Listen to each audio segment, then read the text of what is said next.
Good morning friends. कसे आहात तुम्ही सगळे? सो बघा, जेवणाची टिफिनचं तयारी चालू झाली आहे. इथे कांदा आणि बटाटा कापून ठेवला आहे. इथे मी बघू शकते की चपाती बनवून झाली आहे, भाजी रेडी पण झाली आहे. ह्यांना ॲक्च्युली भाजी खूप आवडते, सो ह्यांच्यासाठी बनवली आहे ती भाजी. तिकडे आंबोळीचं पीठ ठेवलं आहे आईंनी, सो मला येत नाही, पण ते भांडी बिंडी घासून पण झाली आहे.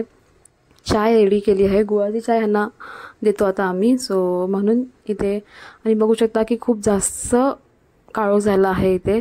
तर पाऊसची सुरुवात चालू होणार होती, तर तुम्ही बघू शकता इथे की की इथेचा पूर्ण काळोख आहे. रस्त्यावरती पण कोणी नाही आहे.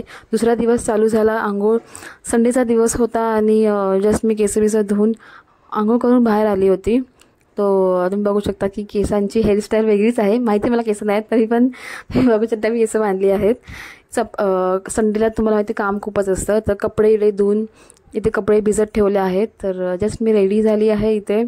आंघोळ आणि कपडे बिडे सगळं धुवून तुम्ही बघू शकता इथे. सगळ्यात थोडा पसारा पण आहे इथेच तुम्ही. तर इथे बघा, जेवणाची तयारी चालू झाली आहे. आज नॉनव्हेजचा बेत आहे, सो इथे थोडं तुम्ही बघू शकता की सगळं क्लीन करून जेवण बिवून झालं आमचं. भांडी घासून पण झाली आहे इथे. मूवीचा प्लॅन होता, सो आम्ही मूवीला बाहेर नाही गेलो, घरीच बघितलं आम्ही मूवी. सो बघू शकता इथे. तर सो बाय फ्रेंड्स.